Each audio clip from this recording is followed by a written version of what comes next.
रामकृष्ण हरी. आपण वारकरी संप्रदायाचा इतिहास बघत असताना संत नामदेव महाराज आणि संत ज्ञानेश्वर महाराज यांचा कालखंड आपला बघून झाला आणि आपण आता संत भानुदास महाराज आणि संत एकनाथ महाराज यांचा कालखंड बघणार आहोत. संत ज्ञानेश्वर महाराज आणि संत नामदेव महाराज यांनी पांडुरंगाच्या भक्तांना, विठ्ठल भक्तांना संघटित करून, भारत भ्रमण करून, तीर्थयात्रा करून वारकरी संप्रदायाचा प्रचार प्रसार केला. नामदेव महाराजांनी तर पंजाबच्या घुमान गावापर्यंत या वारकरी संप्रदायाचा किंवा भागवत धर्माचा त्या ठिकाणापर्यंत प्रचार प्रसार केला. संत ज्ञानेश्वर महाराजांनी समाधी घेतल्यानंतर नामदेव महाराजांनी वारकरी संप्रदायाचं प्रचार प्रसाराचं काम आपल्या जीवनभर केलेलं आपल्याला दिसतं. ज्ञानेश्वर महाराजांनी हरिपाठ, अभंग, ज्ञानेश्वरी, चांगदेवोपाशिष्टी, अमृत अनुभवासारखे ग्रंथ लिहून वारकरी संप्रदायाचा तत्वज्ञानाचा पाया हा भरभक्कम केला. आणि नामदेव महाराजांनी कीर्तनाच्या माध्यमातून आणि अभंगाच्या माध्यमातून त्या तत्वज्ञानाचा प्रचार प्रसार केला. नामदेव महाराज आणि ज्ञानेश्वर महाराज यांच्या नेतृत्वामध्ये आपल्या महाराष्ट्रामध्ये अनेक जातीपातीचे संत त्यांच्या कालखंडामध्ये निर्माण झाले होते. पण माऊली आणि नामदेव महाराजांच्या नंतर ज्यावेळेस ज्ञानेश्वर महाराज आणि नामदेव महाराजांचा तो काळ संपला, त्यानंतर बराच काळ, जवळपास 1370 पर्यंत आपल्या वारकरी संप्रदायामध्ये एवढा मोठा अधिकारी व्यक्ती झालेला दिसत नाही. म्हणजे माऊली आणि ज्ञानेश्वर महाराज किंवा ज्ञानेश्वर महाराज आणि नामदेव महाराज यांच्या नंतरचा जो कालखंड आहे मधातला गॅप, तो भानुदास महाराजांच्या आणि ज्ञानेश्वर महाराज, नामदेव महाराजांच्या कालखंडामध्ये जो गॅप आहे, त्या गॅपमध्ये एक प्रभावशाली व्यक्ती वारकरी संप्रदायामध्ये आपल्याला बघायला मिळत नाही. पांडुरंगाची यात्रा पंढरपूरमध्ये भरत होती, वारकरी वारी करत होते, पण एक थोर महात्मा कुठंतरी त्या ठिकाणी झाला नाही असं आपल्याला दिसतं. परंतु 1370च्या दरम्यान भानुदास महाराजांच्या रूपानं वारकरी संप्रदायाला एक थोर संत लाभले. संत श्रेष्ठ एकनाथ महाराजांचे ते पंजोबा होते. पंढरपुरातून नेलेली पांडुरंगाची मूर्ती त्यांनी आपल्या सामर्थ्याने परत पंढरपुरास वापस आणली, अशी आपल्या वारकऱ्यांची श्रद्धा आहे, अशी मान्यता आहे. इतिहासकारांमध्ये काही मतभेद आहे की ती मूर्ती वापस आणलीच नाही किंवा ती मूर्ती नेलीच नव्हती पंढरपुरातून. परंतु वारकरी संप्रदायाची मान्यता आहे की भानुदास महाराजांनी पंढरपुरातून नेलेली मूर्ती परत पंढरपुरास आणली. तर अशा भानुदास महाराजांचा तो जो काळ आहे आणि त्या काळातला वारकरी संप्रदाय आज आपल्याला बघायचा आहे. तर ज्ञानेश्वर महाराज आणि नामदेव महाराज यांच्या काळखंडानंतर कीर्तन भजनाचा संप्रदाय व पंढरपुराची वारी हा क्रम जरी सारखा अव्याहत चालू होता, तरी यानंतर सुमारे 100-125 वर्षपर्यंत आपल्या तेजाने इतर ताऱ्यांस दिपवून टाकून आपल्याकडे लोकांचे नेत्र आकर्षण करणारा असा तारा वारकरी क्षितिजावर चमकला नाही. नामदेव महाराज आणि ज्ञानेश्वर महाराज यांच्या कालानंतरचा असा तारा म्हणजे श्रीनाथांचे पणजे पैठणकर भानुदास महाराज हे होत. त्यांचा कालखंड 1370च्या दरम्यान मानला जातो. त्यांनी आपल्या निरपेक्ष वारीच्या तपाने वारकरी साधन मार्गात काय तेज आहे हे पुन्हा लोकांच्या चांगलेच निदर्शनास आणले. तो ऐतिहासिक प्रसंग असा. एकदा एका ब्राह्मणाने विद्यानगर अथवा विजयनगर अनागोंदी येथील राजाई भक्त रामराजाजवळ पंढरपूरची व तेथील मुख्य देवता श्री पांडुरंग यांची स्तुती केली. ती सहन न होऊन स्तुती करणाऱ्या ब्राह्मणास कैदेत टाकून राजा पंढरपुरास त्या ब्राह्मणाने वर्णन केलेले ऐश्वर्य किंवा काय ते तपासण्याकरता आला. अर्थात त्या ब्राह्मणाला कैदेत टाकून तो राजा पंढरपुरास त्या ब्राह्मणाने जे वर्णन केलं होतं पंढरपूरचं आणि पांडुरंगाचं ते ऐश्वर्य काय आहे ते बघायला तपासायला पंढरपुरास आला. तेव्हा त्या ब्राह्मणाच्या वर्णनापेक्षाही अलौकिकता तेथे दिसून आली.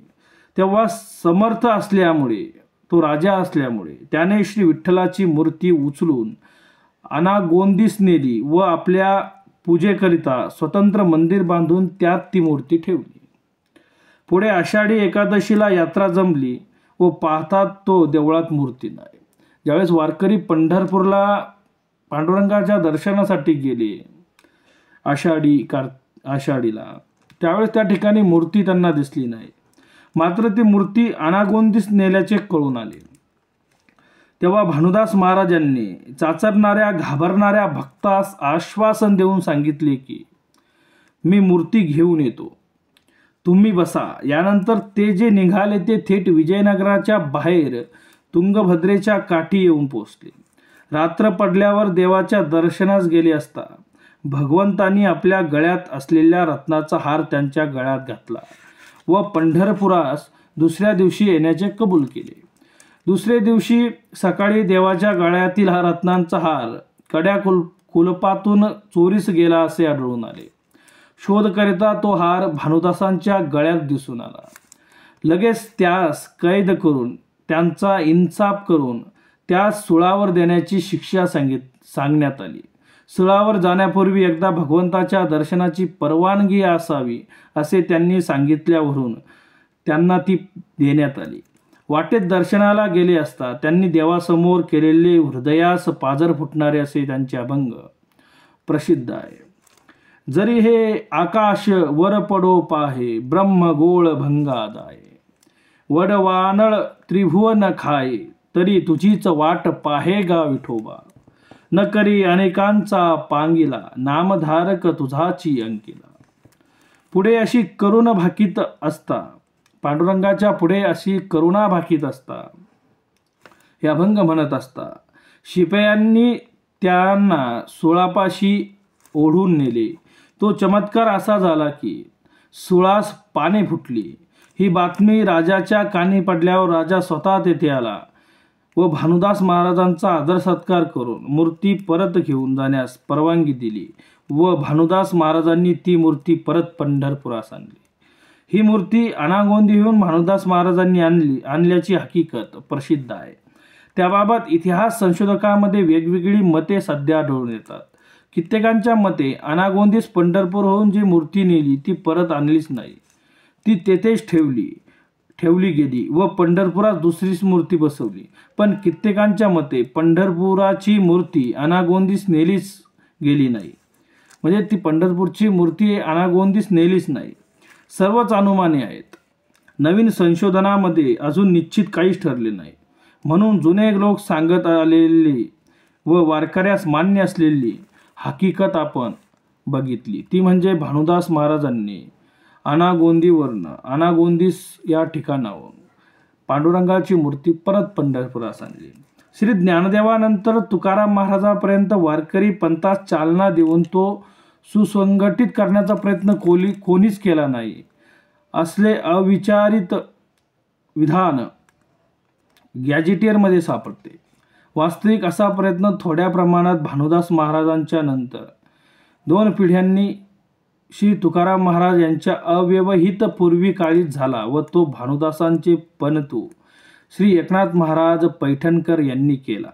यांच्या कामगिरीची रूपरेषा थोडक्यात लिहावयाची म्हणजे श्री ज्ञानदेव नामदेव या जोडींच्या कामगिरीसारखीच कामगिरी ग्रंथलेखनाद्वारे व कीर्तनाद्वारे त्यांनी केली. श्री नाथांनी ईश कृपेने आयुष्य 51 वर्ष लाभले होते. नाथांचा कालखंड 1470 ते 1521 असा आपण मानतो. तर ते 51 वर्ष पांडुरंगाच्या कृपेने त्यांना 51 वर्षाचं आयुष्य लाभलं.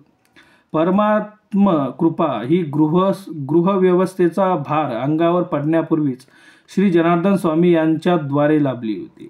अर्थात जनार्दन स्वामीचं शिष्यत्व त्यांना संसाराला म्हणजे लग्न होण्याच्या अगोदरच त्यांना लाभलं होतं. अपूर्व प्रारब्धाने प्रपंचात सहधर्मचारिणी ही गिरिजाबाईसारखी मूर्तिमंत शांतीच मिळाली होती. या दुर्लभ योगामुळे नाथांचा आयुष्यक्रम त्यांनी भागवतातून व अभंगातून वगैरे वर्णन केल्याप्रमाणे तंतोतंत शांती ब्रह्मासारखा चालला होता. तर अशा प्रकारे आपण नामदेव महाराज आणि ज्ञानेश्वर महाराजांच्या कालखंडानंतर भानुदास महाराजांसारखे, जे की संत एकनाथ महाराजांचे पंजोबा होते, म्हणजे भानुदास महाराजांचे पंतू म्हणजे श्री एकनाथ महाराज हे होते असंही म्हटलं तर चालेल.